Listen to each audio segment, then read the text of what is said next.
Gold, trusted gold buyers. మీరు తాకట్టు పెట్టిన బంగారాన్ని విడిపించి ఈ రోజు ఉన్న మార్కెట్ ధరకు కొనబడను. సార్ మందసాల ఎంతకాలం పనిచేస్తారండి? నేను మందసాల ఒక 1 year వర్క్ చేశాను. 1 year పనిచేస్తారు కదా. మందసాల టౌన్ లోనే పోలీస్ స్టేషన్. టౌన్ కదా మండల హెడ్ క్వార్టర్. సరే, గున్నయ్య గారు కోవా తిన్నారా?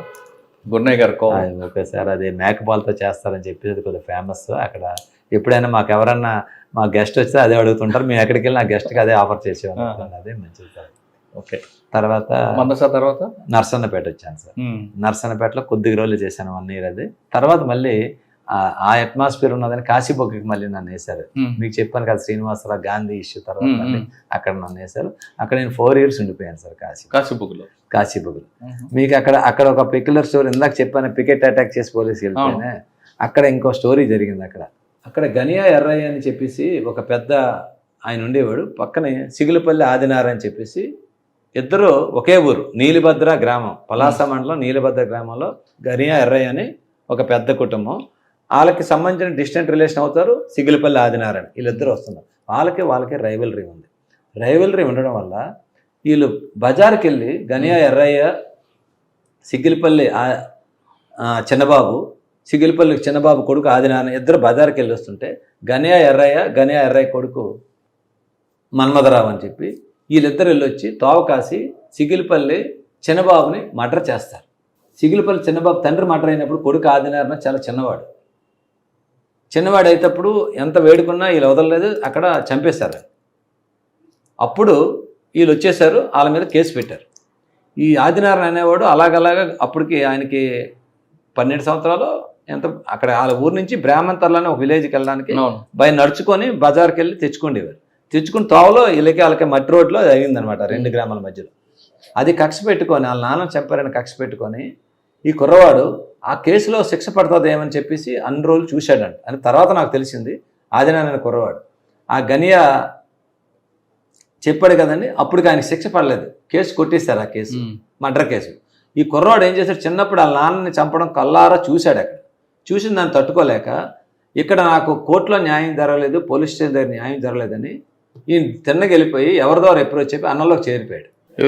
ఆదినారాయణ తండ్రిని చంపారు కదా, కొడుకు చట్టం శిక్షించలేదని చెప్పేసి అన్నంలోకి వెళ్ళిపోయాడు. వాళ్ళు సపోర్ట్ తీసుకొని నీలిభద్ర నక్సలైట్లు అటాక్ చేస్తారని తెలిసి పోలీసులు పికెట్ పెట్టారు. అప్పుడు నక్సలైట్లు తీసుకొని వచ్చి వాళ్ళ ఇంటి పక్కన ఉండే వాళ్ళ తండ్రిని చంపిన వాళ్ళ మీద అటాక్ చేయించాడు. ఓకే, మీకు అర్థమైందా సార్? అటాక్ చేస్తే ఆయన తప్పించుకున్నాడు. మన్మథరావు అన్నాడు, ఎవరైతే ఫాదర్ చంపాడో ఎక్కువగా యాక్టివ్ చేసిన మన్మథరావుని ఆ రోజు అటాక్లో పోలీస్ హెడ్ కానిస్టేబుల్ దొరికి ఫైరింగ్లో ఎదురుకొని నిలబడిన హెడ్ కానిస్టేబుల్ చనిపోయాడు, కానీ మన్మథరావు మిస్ అయిపోయాడు. వీళ్ళందరూ నక్సలైట్ తీసుకుని వెళ్ళి అటాక్ చేసినా ఆయనకి సక్సెస్ అవ్వలేదు. అందులో సక్సెస్ అవ్వకపోవడం వల్ల ఏం చేశాడు, మళ్ళీ నక్సలైట్లో ఉండి మరి ఇంకా లాభం లేదని చెప్పేసి అప్పుడు అందులో కేసు అయింది ఈయన కూడా మళ్ళీ బయటకు వచ్చాడు. బయటకు వచ్చేసి వీళ్ళు రిలేషన్ అవుతారు. ఎవరైతే ఫాదర్ని చంపాడో, అంటే ఫాదర్ని చంపినా వీళ్ళ ఫాదర్ చనిపోయాడు ఎర్రయ్య, కానీ వాళ్ళ కొడుకు ఉన్నాడు. కొడుకే వాళ్ళ నాన్న, వాళ్ళ నాన్న ఈ కొడుకు ఉన్నారు, ఈ చనిపోయిన నాన్న ఈ కొడుకు ఉన్నారు. వాళ్ళ ఫాదర్ జనరల్గా చనిపోయాడు, వీళ్ళ ఫాదర్ ఏమో మర్డర్లో చనిపోయాడు. ఎప్పుడైతే నక్సలైట్లు ఇచ్చి ఈయన చంపడానికి వెళ్ళాడో ఆడు దొరకలే, మిస్ అయిపోయాడు. ఈడు మళ్ళీ నక్సలైట్ల నుంచి మళ్ళీ లొంగిపోయి వచ్చేసి జనజీవన శ్రమంతో కలిసి వీళ్ళ బావ అవుతాడు ఆయనకి, బంధువు అని పిలుచుకొని వీళ్ళిద్దరు కలిసి ఫ్రెండ్ అయిపోయినట్టు కలిసి మరింత పాచకక్షలు వలిసాం, కలిసి తిరిగేవాడు. మీరు చూడండి అక్కడ. అప్పుడు నేను మళ్ళీ ఎస్ఐకి వెళ్ళాను అక్కడికి, కాశీబొగ్గ ఎస్ఐగా ఉండేటప్పుడు ఒకరోజు ఈ మన్మథరావు వాళ్ళ ఫ్యామిలీ వాళ్ళు ఫోన్ చేశారు, సార్ మన్మథరావు రాత్రి నుంచి ఇంటికి రాలేదు, ఎక్కడ ఉన్నాడో తెలియట్లేదు. రాత్రి నుండి రావడం ఇప్పుడు ఆదినారాయణ ఈయన కలిసే తిరుగుతున్నారు కదా, బండి మీద ఎప్పుడు కాశీబొగ్గ రావడం ఫ్రెండ్స్తో తిరగడం వెళ్ళిపోయాడు. ఆ మరుసటి రోజు వచ్చేసి నెక్స్ట్ డే వచ్చేప్పటికి ఆ చెరువులోని గేదెలు ఎప్పుడు వెళ్ళి చెరువులో తిరుగుతాయంట, కానీ ఆ చెరువులోకి వెళ్ళిన గేదెలని జంప్ చేసుకుని వచ్చేస్తున్నాయి. అక్కడ ఏదో తగులుతుంది వాటికి. వీళ్ళు కుర్రోలు వెళ్ళి చెక్ చేస్తే ఒక మోటార్ సైకిల్ ఉంది అందులో.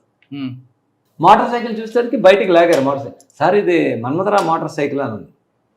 మాకు ప్రాబ్లం కదా, అరే మన్మథరావు మోటార్ సైకిల్ ఉంటే అమ్మ ఏదో జరిగిందని చెప్పేసి ఈ ఆదినారాయణ ఉన్నాడా లేడని చూస్తాడికి ఈ అబ్స్కాండింగ్ మీకు డౌట్ వచ్చింది.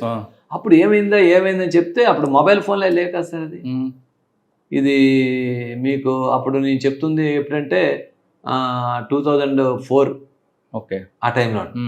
అప్పుడు శివధర్ రెడ్డి గారు మాకు ఎస్పీ గారు అయితే వెతుకుతుంటప్పుడు ఇంకేం చేయాలి లేదు, ఏదో ఉంటుంది ఇక్కడ, ఏదో జరుగుతుందని చెప్పి అప్పుడు బాగా పొలాలు వరిసేను ఉడుపులు టైం అంటారు కదా, మనం నాట్లు వేస్తాం ఆ టైం, పొలాలు చెరువులన్నీ నుయ్యలన్నీ కూడా నిండిపోయి ఉన్నాయి.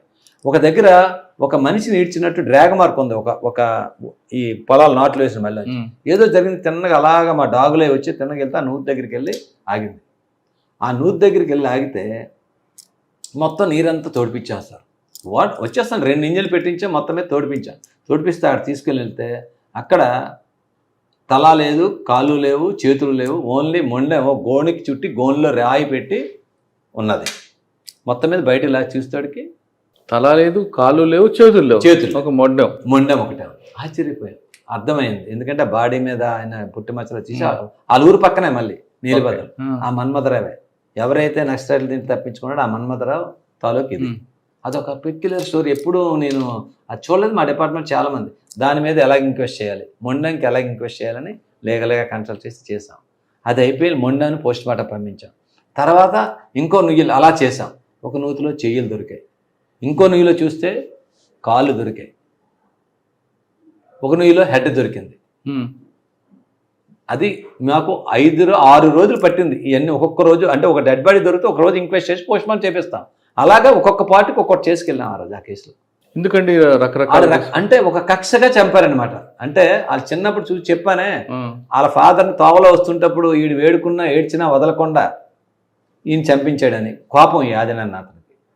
మళ్ళీ ఈయన వదలకూడదని చెప్పి ప్రాణం తెగించి నక్సలైట్లు కలిసి అటాక్ చేయించాడు చంపుదాన్ని. అప్పుడు కూడా ఫెయిల్ అయింది. ఇంకా ఆ కక్ష ఇంకా తీరకుండా బయటకు వచ్చేసి వీడికి సరెండర్ అయిపోయినట్టు, మనం కలిసిపోయిన బంధువులు కదా, ఇంక మీకు మాకు లేవని 1 సంవత్సరం పాటు వీడితోటి కలిసి స్నేహంగా తిరిగి ఒకరోజు రాత్రి ప్లాన్ చేసి వాడిని ఈ విధంగా బ్రోటల్గా కిల్ చేశారు. దొరికాడండి తర్వాత అక్కడికి వెళ్ళి పట్టుకున్న తర్వాత మాకు అప్పుడు హనుమంత్ అప్పయ్యదర్ గారు అని ఒక ఎమ్మెల్యే గారు, డాక్టర్ గారు కూడా కదా, ఆయన లాయర్ సార్, ఆయన ఫేమస్ క్రిమినల్ అడ్వకేట్. అప్పుడు వీడి గురించి ఎదుగుతున్నాం, ఎక్కడ దొరకలేదు. ఒక అతను నాకు సలహా ఇచ్చాడు, ఎస్ఐ గారు మీరు ఇలా తిరగడం కాదండి, ఆడు చాలా వెళ్ళిపోయాడు, మీకు ఎందుకన్నా మంచిది దొరగారికి మీరు వెళ్ళి అడగండి, ఎందుకంటే ఆ ప్రాంతం అందరూ ఏదొచ్చినా ఆయన్ని అడ్వకేట్ కమ్మ పొలిటికల్ నాయకుడు, ఆయన ఎమ్మెల్యే కమ్మ క్రిమినల్ అడ్వకేట్, మీకు ఆయన ఏదన్నా ఉంటే చెప్తాడండి అన్నాడు. నేను వెళ్తేప్పటికి ఆయన నన్ను చూసి బాబు రా కూర్చొని వేసాను, నవ్వాడు ఆయన.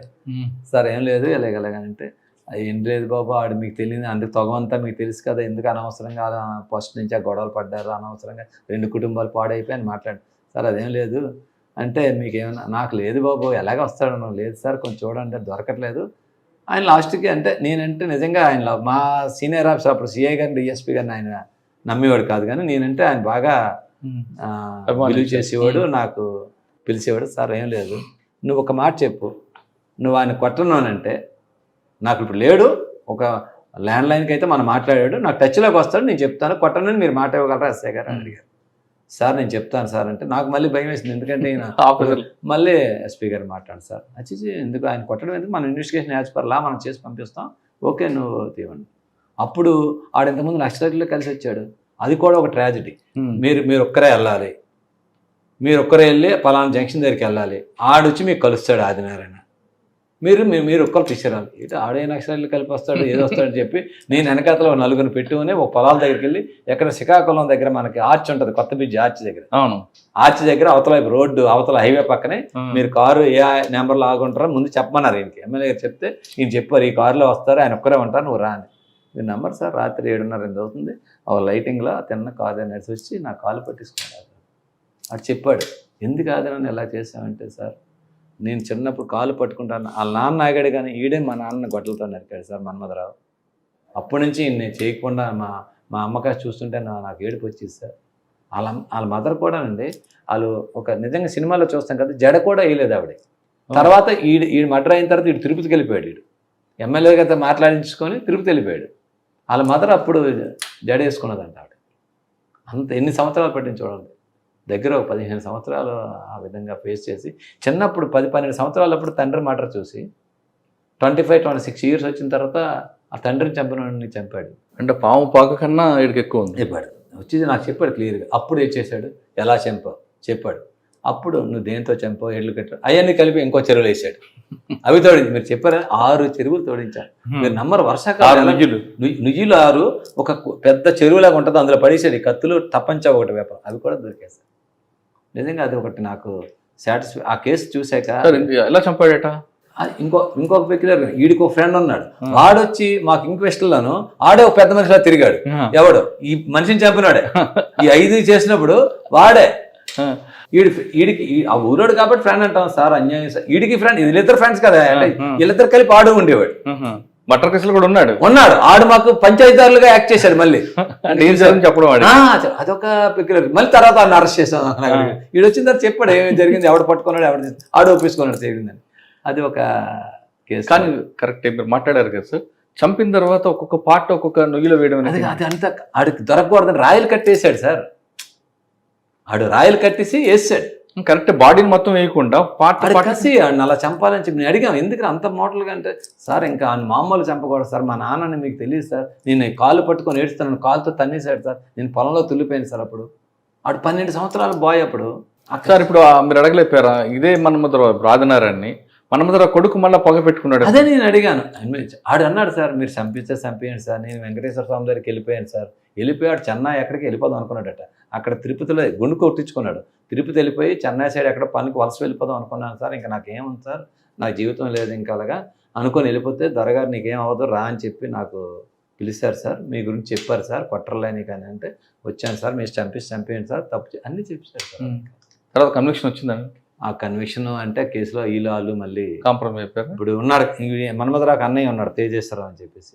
చౌదరి తేజేశ్వరరావు కాదు కదా, తేజేశ్వరరావు కాదు, గనియా తేజేశ్వరరావు అని వీళ్ళ అన్నయ్య ఉన్నాడు. ఆయన కొంచెం ఈ తమ్ముడు పార్టిసిపేట్ చేసి అన్నయ్య లేదు, అయిపోయి 2 కుటుంబాలు ఈడు చంపుకున్నాడు మీ నాన్నని, నువ్వు వీళ్ళు చేస్తావు, ఇప్పటికైనా కలిసి ఉన్నాడు ఏదో వాళ్ళు మాట్లాడుకున్నారని విన్నాను. తర్వాత కానీ ఇప్పటికి తగ్గిద్దా ఇంకొంత కంటిన్యూ? మరి ఇప్పటికైతే ఆదినారాయణ అక్కడ ఉన్నారు, కానీ నాకు తెలిసి 2 ఫ్యామిలీస్కి కూడా దాని టేస్ట్ చూశారు. ఎక్కడి వరకు వెళ్ళిపోయారు చూశారు కదా, మావోయిస్టులు తీసుకొచ్చి అటాకులు చేసుకున్నాం, అంతవరకు వెళ్ళిపోయారు ఆ ఇష్యూ. మీకు అర్థమైంది కదా స్టోరీ. అది ఆ స్టోరీ ఒకటి నాకు కాశీబొగ్గలో ఒక ఎక్స్పీరియన్స్ సార్.